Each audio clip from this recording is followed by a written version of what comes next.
દેખાડવાનો છું। આમ તો મોસ્ટ ઓફ બધાય માણસો રહ્યા ને એ લોકોની વચ્ચે અલબેક રહ્યું એ ફેમસ હોય છે, પણ અલબેક સિવાય એટલી બધી વસ્તુ છે કે જે તમે જ્યારે ઉમરામાં આવો તો એ તમારે ખાસ કરીને લેવી જોઈએ।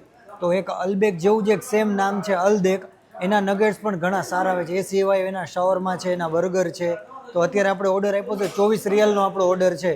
જો 24 રિયાલ આપણે ઇન્ડિયાના જોવા જઈએ તો અંદાજિત 600 થી 650 રૂપિયાની આસપાસની એમાઉન્ટ છે, જેની અંદર અલગ અલગ નગેટ્સ આવશે, એ સિવાય સોસ આવશે, શાવરમાં આવશે, અને એ સિવાય ફ્રેન્ચ ફ્રાઈ સારે આવશે, અને કોલ્ડ ડ્રિંક આવશે। હવે કોલ્ડ ડ્રિંક તમે લો તો એની પાસે તમારી પાસે 1 રિયાલ એક્સ્ટ્રા લેતા હોય, અને જો તમે બહારથી લઈને આવો, જેમ કે મોસ્ટ ઓફ બધા એ જગ્યાએ ને અહીંયા તમને પેપ્સી કંપનીની મળતી હોય, પણ પેપ્સીની હું પીતો નથી, એટલે જે એની લોકલ બ્રાન્ડ છે આ રહી કિન્ઝા કરીને, જે સૌથી ફેમસ છે અને લોકલ બ્રાન્ડ છે, તો એ હું પીઉં છું। પેપ્સી, કોકોકોલા આ બધી ઇઝરાયલી પ્રોડક્ટ છે, તો એનો યુઝ હું નથી કરતો। આ 3 વર્ષ થયા, 3 વર્ષથી બંધ કરી દીધી છે। આ રહ્યું એ જ્યુસ છે, હવે જ્યુસ એ ત્યાંની અંદર નથી મળતું, એ બહારથી લીધેલું છે। આ જ્યુસનું નામ છે ઇસ્ફહાની, મેંગો અને એના મિશ્રણથી ઘણું સારું એવું બને છે। 5 રિયલનો આ રહ્યો એ કપ છે, 5 રિયલ એટલે આપણે ઇન્ડિયાના જોવા જઈએ તો 125 થી 130 રૂપિયાની આસપાસ થાય। તો ઓર્ડર આપણે હજી આપ્યો છે સામે, જેવો આપણો ઓર્ડર આવે એવો ઇન્શાલ્લાહ પછી તમને આગળ વસ્તુ વિશે સમજાવું, શું ક્વોલિટી છે, કેવી વસ્તુ છે। આર્યોની રેસ્ટોરન્ટનો લુક છે, સામે તમારે જવાનું ને અહીંયા તમારે ઓર્ડર આપવાનો। જો કે અલબેકની અંદર તમે જાઓ ને તો અહીંયા બેસવાની કોઈ વ્યવસ્થા ન હોય, તમારે ઓર્ડર લઈને બહાર વયું જવું પડે, પણ અહીંયા સારી એવી ટેબલની વ્યવસ્થા છે। જો આ બધા લોકો નાસ્તો કરી રહ્યા છે। હવે આ જગ્યાએ જો તમારે આવવું હોય તો આ રહ્યો એ ઈસારા મંસૂર કહેવાય આને, ને મસ્જિદે હસનની બાજુનો આ રહ્યો એ રોડ છે। જો આ સામે જે રોડ રહ્યો ને એ ઈસારા મંસૂર રોડ કહેવાય।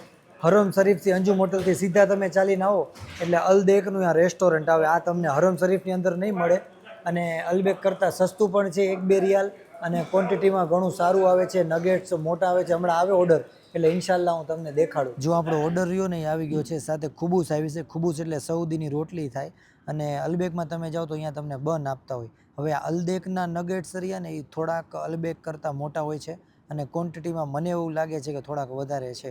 હવે આને ખાવાની એને એક સ્પેશિયલ રીત છે। પહેલાં તો આ સલાડની આપણે વાત કરીએ, આ સાથે નથી આવતું, મેં એક્સ્ટ્રા 5 રિયાલ આપણે લીધા છે। અને આ રહ્યું એ માયોનીઝ છે, જે આપણા ઇન્ડિયા કરતાં કાફી અલગ હોય, લસણના ટેસ્ટવાળું માયોનીઝ હોય અને ઘણું સારું હોય। હવે આને જો ખાવાની રીતની વાત કરીએ ને તો બધાની રીત અલગ અલગ હોય।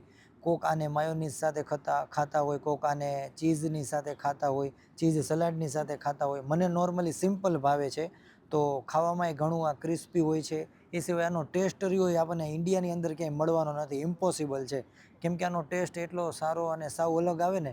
મોસ્ટ ઓફ આપણી ઘણી ઇન્ડિયામાં, ગુજરાતમાં ઘણી જગ્યાએ અલબેક કરીને નામના રેસ્ટોરન્ટ હોય છે, બોમ્બેમાં પણ છે, પણ આની જેવો ટેસ્ટ તમને નથી મળતો। નામ આના જેવું ભલે લોકો રાખી લે, પણ ટેસ્ટ ન મળે। હવે સાઉદીમાં જો આની ફેમસ રીત હોય ને તો પહેલાં એ લોકો શું કરે કે આખું નગેટ્સ રહ્યું એ લે, અને એની ઉપર આ જે ચીઝી સલાડ રહ્યું એ લગાડે, પછી એની ઉપર માયોનીઝ લગાડે, અને એને ખુબૂસની સાથે ખાતા હોય। પણ મને એની ખુબૂસ રહી એ ભાવતી નથી। ફ્રેન્ચ ફ્રાઈ રહી એની સાથે તમને જો ખાવે, બટેકાની ચિપ્સ એની સાથે જો તમને ભાવે તો તમે એની સાથે પણ એને ખાઈ શકો છો। બધાની ખાવાની રીત અલગ હોય। આવી રીતના મને થોડુંક નથી ભાવતું। સલાડ મેં સ્પેશિયલી તમને દેખાડવા લીધું કેમ કે એ અહીંયા સઉદીની અંદર ફેમસ છે, બાકી મને ખાલી નોર્મલી કોલ્ડ ડ્રિંક્સ અને નગેટ્સ જ ભાવતા હોય છે। અલ્લાહ તાલાથી દુઆ છે કે જે કોઈ લોકો આ વિડીયો જોઈ રહ્યા છે એ તમામે તમામ હઝરાતને હરમ શરીફની અંદર અલબેકનો નાસ્તો કરાવે, એ સિવાય આ અલદેક છે એનો નાસ્તો કરાવડાવે। બી લબન છે, ઘણી બધી સારી સારી પ્રોડક્ટ છે જે આપણું ફેમસ છે સૌથી અહીંનું। ઇસ્ફહાની કરીને જ્યુસ છે, એ અલ્લાહ તાલા બધાને પીવડાવે, અને તમામે તમામ હઝરાતને જલ્દથી જલ્દ ખાનાએ કાબાની હાજરી નસીબ કરે, મદીના શરીફની હાજરી નસીબ કરે, અને તમામે તમામ હઝરાતને જલ્દથી જલ્દ હજ અને ઉમરા નસીબ કરે। આમીન।